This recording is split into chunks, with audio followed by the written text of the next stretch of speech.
Yo, what's good, Atlanta? It's your girl, Jay Simone. It's 6:57 on a Wednesday, and you're here with 50 Shades of Brown, where all shades matter. Now, what's the topic for today, Tay? Today, we're going to be talking about colorism. It's a real big issue in 2018, so it's only right that we talk about it, y'all. Exactly. And for those who don't really know what colorism is, like, what's the real definition of it?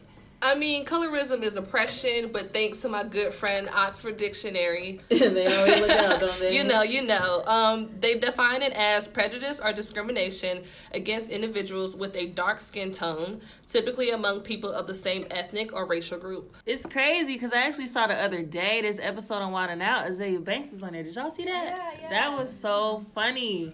And her and DC Young Fly were just going back and forth about it the whole time. Like, they were really at each other's necks. And DC Young Fly said some joke. It was like, they got Azalea because they couldn't get Cardi B. And she took that as they were being colorist. But I can't really remember exactly what they said. So let me play a clip for y'all. My boy Nick Cannon is so petty. How petty is he? He couldn't get Cardi B, so he got Azalea ugly ass. Wait a minute. That's not fair. Go ahead, Bobby J. Sorry, can I just say that was very anti-black. We are not, no colorism here on this Get him stage. back. So that was hilarious. I mean, obviously, DC didn't mean it because she's dark-skinned. Like, she's the least talented rapper. You're just the least talented, baby. That's just all it is. Yeah. But that's the thing. Like, a lot of people get confused about what colorism really is. But it's, like, funny, because Azalea Banks, she, like, bleaches her skin and stuff, so obviously, like, she has some complexes about being dark-skinned. But I think that could be just because of the way she's socialized. You know, we're all socialized to think that light skin is better. Right. So, And prettier, right? Yeah. Right. Like, when I was younger, I know I wanted to be the Hispanic cheetah girl. What was her name? Chanel. I always wanted to be her because I thought as a little girl, like, if you were lighter skinned, you have the curly fine hair, then automatically you're prettier. And if you have more coarse hair or darker skin, then you're not as pretty as other But you know girls. what? The dark skinned cheetah girl, what was her name? Aqua? Aqua. She was prettier than Aqua. Raven and Dorinda, and she was Yeah, the darker one. and that's the just darker tea. one. In hindsight, thinking back now, like, dang, she really was one of the prettier ones. But just as a little girl, watching her get glorified the most, like, that's just what I thought. And we're, like, conditioned to, like, think that, like, the Lighter lighter-skinned is girls prettier. are prettier because, And I don't like, know where that came from. That comes all the way back to slavery, though. Like, when you want to talk about colorism, I mean, you got to with colorism because it's like we adopted it as African Americans kind of into our community because it started in the slavery era where the master, of course, were raping his slaves, and of course, white and black, you're going to get a biracial kid with fair skin. and they would keep them in the house, keep Yep. them from getting dark. You had the lighter ones in the house, and of course you had the darker ones in the field. But when the Civil War ended, slavery ended, but colorism still continued. So you had churches coloring their doors brown and hanging a comb from it. So if you didn't pass the comb test, you couldn't be a member of the church or social groups. If you were darker than the door, you couldn't join the church. You had schools like Spelman, Hampton, Atlanta University, Howard had like high acceptance rates if you were lighter skinned. But if you were darker, I mean, you could have got it in, but not like you probably had like 10 light skinned people get in opposed to that one dark skinned friend. Like, oh girl, how you got accepted? Yeah. It was like basically to keep that image. So I mean, when we gonna talk about colorism, we gotta bring up Slave Master Johnson rape. You say that because I know nowadays dark skinned girls are hyper sexualized and it's almost like they're fetished. Yeah. Definitely. Dark skin girls are definitely fetished by older white guys. I see that a lot in media. Like, you can never just see a dark skinned girl just regular. She has to be oiled up, shiny, naked, and getting back to naked. that, it's like you only like, especially with social media, like guys only want darker skin on social media, just to uphold that. Like, yeah, I don't just like light skin. Like, want me a chocolate. I want a chocolate, baby. Blah, blah, blah. But you want her to have natural long hair and things that they aren't talk about natural beauty in the all day, African and features that are like associated with white people. people. Actually, I mean, light-skinned women are often like painted as more sensitive and understanding or fragile than a dark-skinned woman. Even with boys, though. Right? Boys are too feminine. Yeah, too soft. Yeah, it creates hypermasculinity. And then, like, even because of that, like, because it happens in our community, it becomes, like, translated into Hollywood, and like exactly, black women are typecasted as like angry, bitter, and then ghetto, like, rough. Even if it is a black movie, like the man always leaves the dark skin woman, or the light either the white or Hispanic. Anybody other than dark-skinned women or like someone, and it's crazy because dark-skinned women only have really specific roles. Exactly. That's just fucking so dark skin sister was always mad, crying, single. I mean, actually, Kodak Black even says he prefers dark-skinned women over light-skinned women because dark-skinned women are more gutta and rough. I actually have the clip of it right here. So He's buzzing about it on Twitter, so I gotta ask whatever. It's like you like black. You said you like black girls, but you said it's just like I answered this question earlier. You know, I don't feel like I have a need to simplify it again, but I'm gonna simplify it again. Okay. You know, I carry myself like I'm an average dude because I don't see myself no better than him, you know, or no less than him. So if he could say that he likes skinny women, if he prefers skinny women more than a more chubby or heavyset women, he could say that and nobody won't get mad at him. I just said I don't like women with my complexion. I like light-skinned women. I want you to be lighter than me. I love African-American women, but I just don't like my skin complexion. Okay. Well, I like your skin complexion. We too gutter. Black people, my complexion, we too gutter. Light-skinned women, they more sensitive, you know? There's some dark-skinned women out here sensitive. No, they too tough. Light-skinned women, we could break them down more easy, you know what I'm saying? Okay. Yeah. That's it. Be shout out. He's making it seem like a woman being strong is a bad thing. Exactly. But first, even with a woman, what about your mother? Right, he's from Miami. I know your mother is darker than you. Oh, no. He's Haitian. It literally complex of self-hatred that's what I was about to say. Like, and to think that this all started from slavery times, we still have the slave mentality today. They kind of, that's what it's like. It just kills me I because think it's like your mama black, your Right, grandma black. It's you. So is your grandma a roach? Is your grandma gutter? Like, so if but little boys only know what they learn. You know what I'm saying? Even back on the TV show Martin, like they had Gina. She was sweet. Everybody liked her. She was kind of silly. Right. But Pam, you know, she was dark skinned and loud and annoying. Even though Pam was attractive as well, that's just like the image that they painted of her. Yeah. Because she was the darker one. So. I think we should open it up to the callers, see if Kodak was wrong for saying that he just prefers lighter women because he just had a bad delivery, I guess. All right, call us up at 678-440-8970. Let us know what you think about that Kodak Black interview. Number one, what's your name?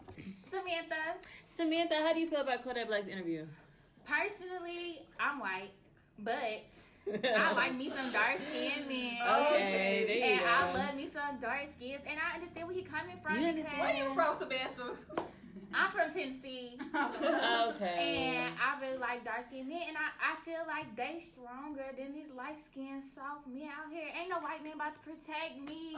So you feel like you can like what you like, and that's not... You can like what you like, and it's not prejudice racist. or anything. You don't think that's prejudice? There could be some hard light skinned dudes out here. Take Chris Brown, for example. You don't rough around the edges a little bit?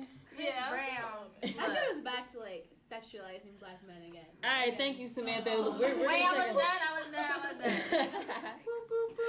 Caller number 2, who's this? This is Andrew. Andrew, where you calling from, love? East Atlanta. East Atlanta, Santa. All right, so how do you feel about the Kodak interview that we just played? What is your stance on that? I mean, I agree with him. You know, I like me a little light, bright, curly hair, cute eyes. You know, I can't do our sisters out here. You know, they're just too hard. Oh, you think so? You feel like dark skinned girls are too hard. So how do you feel about is your mom dark skinned, Andrew? Yeah. Okay, so do you feel like your mom is too hard? Like, what's up? I mean, my mom is a beautiful woman. You know, she had her moments and stuff, but I mean, I beat a nigga up. He talking about disrespect. My mom was calling her a roach. So are you intimidated? Andrew, would you say you're intimidated by a darker complexion? Because that's what it sounds like. Yeah, I ain't no intimidated on no woman. But they too tough, right? They too hard. So you just want somebody you can control, pretty much. Did I say that? Toxic, fragile masculinity, man. I tell you the truth. All right, thank you. That's enough from you, Andrew. Yeah. All right, so thank you, callers, for calling and weighing in on that.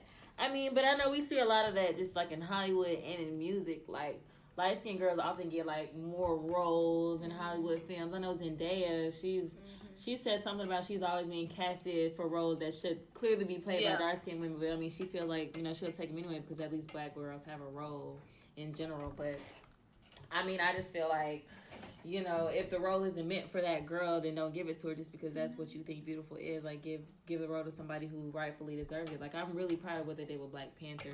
Everybody that they had casted for that movie. It was a full dark cast. I didn't see a light person in sight. So I mean, not taking away from no light in sight.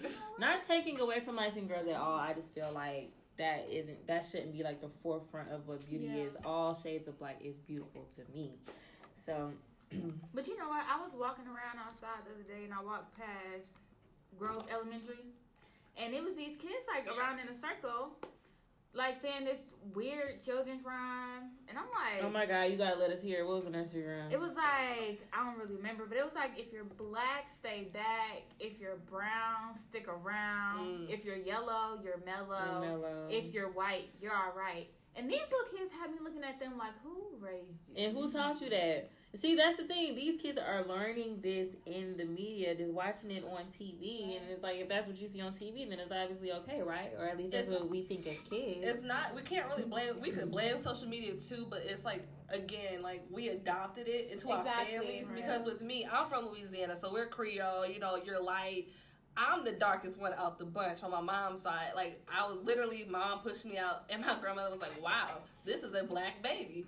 And, I mean, I ain't that black, y'all. Like, I'm not that dark. I'm a good... You brown. You know, but, like, our families, like, in the family structures, they also teach us this as well. Mm-hmm. It's only recent that families are now trying to, you know, your color is beautiful, but, like, again, back in the day, it was like, I mean... Right. You a little darker than us. Because we still have that slave mentality. Yeah. Right. I mean, and people really think that it's only within the African American community, but it's also within other everywhere. races. Yeah. And it's worse, like in Asian stuff, where they're actually bleaching their skin tone when they're already fair as this paper that we're looking at, and they still want to be lighter. Just to be accepted by their family members. I saw this documentary the other day. It was called A Girl Like Me, and I really liked it because they went around asking young girls, like, as a small child, what did they think beauty was and everything. And I think every young black girl can really relate to it. So I'm going to let y'all hear that clip. You have to have permed hair, relaxed hair. You know, straight hair or like blonde hair, you know, long waves or something. And if it's natural, that's good hair. Like, bad hair is hair you have to relax because it's kinky. Like, it's not like appealing to have like natural hairstyles, or like if they are natural, they have to be like the curly head like black girls, or something that looks mixed or something. And I remember when I first started wearing my hair natural, at first my mom was okay with it, and she thought it looked nice. And then after like the second day, she was like, oh, stop that. She was like, you're starting to look African.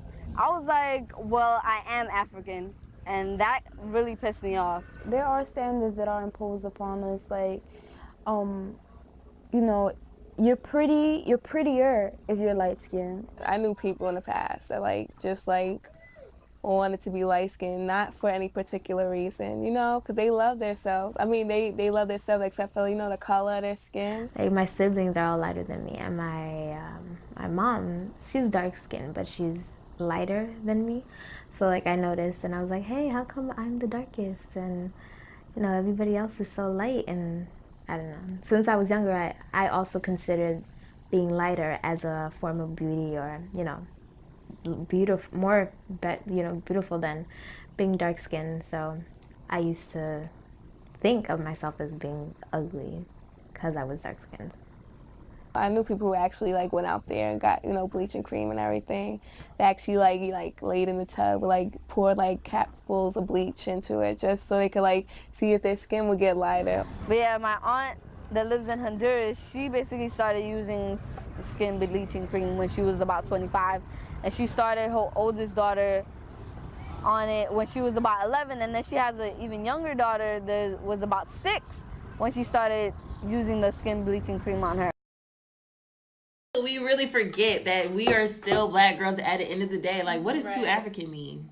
I thought we were African. And why is that a bad thing? Why is that automatically associated with but negativity. You know what? When people bring up their kids, they bring up their kids so that they don't have a hard time trying to be in society. So they don't raise them to be their own person, their own unique individual. They raise them to be accepted. They raise them to be accepted in society. So we're raising men to think that it's only okay if you're masculine. Right. You're not allowed to explore any feminine sides of yourself. Right. We're raising women to feel like you have to be beautiful 24 hours a day. Like Beautiful you have to glorify your beauty 24 hours a day and wear makeup. Yeah. Right. Have your hair done. Like your eyebrows got to be fleeked to the god. You have to wear revealing or fitting things so that you look pretty with clothes on. Sexualization. Exactly. Like it's ridiculous. And like, yeah, it was created by white people like during slavery, but ultimately like we perpetuate it by continually continuing the cycle. Exactly. Like, so I mean, like there was a study in 2002 that found that lighter skinned women earn higher incomes, have higher social statuses, better spouses. So in a lot of ways, like being light skinned is the standard of beauty. Like not only in the black community, but like if you ask white people, like they're probably gonna choose lighter skinned candidate over like a darker skinned candidate. So for the same reason. Unless of course they fetish dark skinned women. Just like colorism is our version of racism in the white community. That's all it is. So would you say colorism is a form of racism? Yeah. I feel like it should be fought with the same urgency as racism. It should. Yeah. It should. It's still that big of an issue because it stemmed from racism. It did. Yeah. It stemmed from slavery. As an issue. And it's dividing us. And you can't say Black Lives Matter, but then turn around and be like, Black lives, only light skin. Taking it back to what Tay was talking about with the history, it's because, when the white slave masters was raping our beautiful dark women and creating light-skinned children, when those children got out into the world, they had better chances of getting good jobs. Which is why people passed and like... Which is, yes, and it's gotten to a point where it's kind of irreversible. Like, it's like, really, it's just what it is. Right. The mainstream definition of beauty actually, like, it doesn't really include qualities that are common amongst people strictly of African descent. Like, if you notice, people that are considered beautiful, they have long, straight hair. What is good hair, first of all? I was about to say good hair. Like, who's to say just because you have kinky hair that it's not good hair, too? Literally. Their version of good hair is hair that looks nice without all the extra effort. Right. And, like, going back to what you said about how colorism is, like, more than just in the black community. So, like, that just shows that it's mainly just anti-blackness and, like, trying to negate anything anti-dark with Africa. Exactly. Anti-dark. Other races don't really have a bunch of different shades. So they can't really experience colorism, exactly, unless, I know, there are dark Indians and there are lighter Indians, so, they might, I'm sure they experience colorism too. But we get knocked for it, so... I actually have an Indian friend that told me that the darker shaded Indians like don't get as much love as the lighter tone Indian females. Some can be darker than us. So I just thought it was crazy that they actually experience a form of colorism themselves, even though they're not black technically, but they do look like us. Yeah, again, back to Oxford, it's anybody with a dark skin tone among people of the same group. So we gonna see it. Indians, Asians, anybody literally. If you got people of color, Hispanics could go through it too. Oh yeah, Hispanics. Actually, I was doing a study. It was a scholar, Dia Sakai, that said like black women when they're presented, they typically they have to meet these Eurocentric ideas of skin color and texture. And by Eurocentric, I just mean like a smaller nose, straighter hair. Yeah, straighter hair and a lighter skin tone. It always goes back to skin tone and hair texture. Like, even though women like Halle Berry and Beyonce and Rihanna and Janet Jackson put black women on the forefront, like, it's still mainly light-skinned women that are being presented. And, like, natural hair has, like, had a new movement, like, recent years. But, like, the fact that, like, black women spend, like, millions of dollars, like, in the beauty industry on weave, wigs, everything to just, like... And, like, even going back to, like, natural hair, what she was saying about how her mom was saying she started, like, African, like, the fact that, like, a decade ago, like, you could not walk into a job interview with, like, natural hair. Afro, No, you kind of still can't. I know at Twin Peaks. You still can't, I worked at Twin Peaks, and they actually wouldn't let me wear my natural hair. Twin Peaks' excuse was it looked untidy. That's why I needed to straighten my hair. Same with Hooters, though. Same with Hooters. Like, put your makeup on, make your hair pretty. Make your hair straight so you don't offend anyone. Look, real talk, Hooters, especially the one on Peachtree. Y'all know what I mean? Your boobs got to be all out in a little tank top. You got to have your hair straight. It needs to be your makeup straight. On. Everything done. Makeup full face beads. All right, y'all. I love the conversation, but unfortunately, we got to cut to commercial break, so we'll be right back with 50 Shades of Brown, where all shades matter. Are you tired of being alone? Are you tired of somebody saying that you're too pretty for a dark girl? Are you tired of your friends making jokes about only being able to see your teeth at night? Well, have no fear, because Mike's Skin Bleaching Service is here. Do you have a great heart? Even though you're too dark. Tired of being lonely? Well, have no fear, because Mike's Skin Bleaching Service is here. Yeah. Side effects may include headache, nausea, fever, sweating, dizziness, loss of vision, hearing, mind, life, and skin cancer. And you will die a slow and painful death. But at least you'll have high self-esteem. And we're back with 50 Shades of Brown, where all shades matter. And right now we're talking about colorism in pop culture. So I had this interview, you guys, that Zendaya did, and it really made sense. And I'm so happy that she's really trying to take a stand for black women, because a lot of light-skinned girls, they just, they're blind to it, and they try to act like it's not happening just because they're not dark. So I'm glad she's really trying to shine a light on it. So I'm going to play a clip right now of Zendaya. Opportunities, and there we will pave the way for our opportunity. And not just the opportunity for myself, but for my entire community. You know what I'm saying? Like, as a black woman, as a light-skinned black woman, that's important that I say, listen, I'm using my privilege and my platform to show you how much beauty there is in the African-American community and how much more.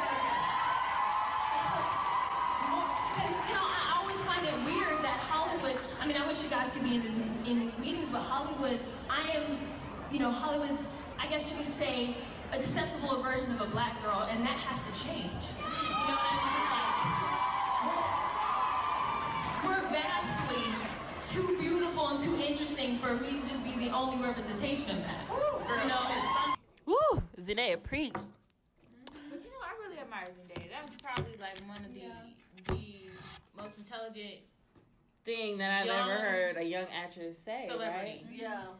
Because, being pretty and light-skinned, she could easily just be like, oh, well, it's not my problem. Shoot, I'm getting booked and I'm busy, so, that's all that matters. But she's really trying to create an opportunity for all shades. She declined a role? Yeah, she actually did decline a role because she said herself that she wasn't right for the role, and then they should pick a dark-skinned girl for that role. So I'm really proud that she's trying to take initiative, because she doesn't have to do that. She doesn't have to do it at all, so... And then Kehlani was talking about how she applied SZA, because it's really hard for dark-skinned girls to just make it in the music industry too. So she's really proud of SZA for being able to break past that barrier. And SZA, I think SZA's doing really well right now too. Because I know I listen to SZA. She's one of my favorite artists, period. I definitely agree with you on that. SZA, especially for someone who is her skin complexion, being able to be that successful is actually great. And I actually have that clip of Kehlani speaking about that. So let's go ahead and play it for our viewers. I think what's so important to me about SZA right now is she is a beautiful chocolate brown woman who is taking over the planet right now. As much as people don't want to say and admit that colorism is a thing, it's extremely a thing. And to see someone of her color and her stature and looking how she looks, as extremely beautiful and as talented as she is, winning 100% in first, I don't think anybody can wish for anything more. That's beautiful, and it's empowering to every single little girl in America who is of color. And with that being said, young ladies and gentlemen, don't be afraid to be who you want to be. We're all beautiful, no matter the shade. All black is beautiful. All shades matter. And that's just what it is. Period. All right. And thank you all for listening to 50 Shades of Brown, where all shades matter. Have a good day, Atlanta. Tune in next Wednesday, same time. We'll be back with another episode. Ew.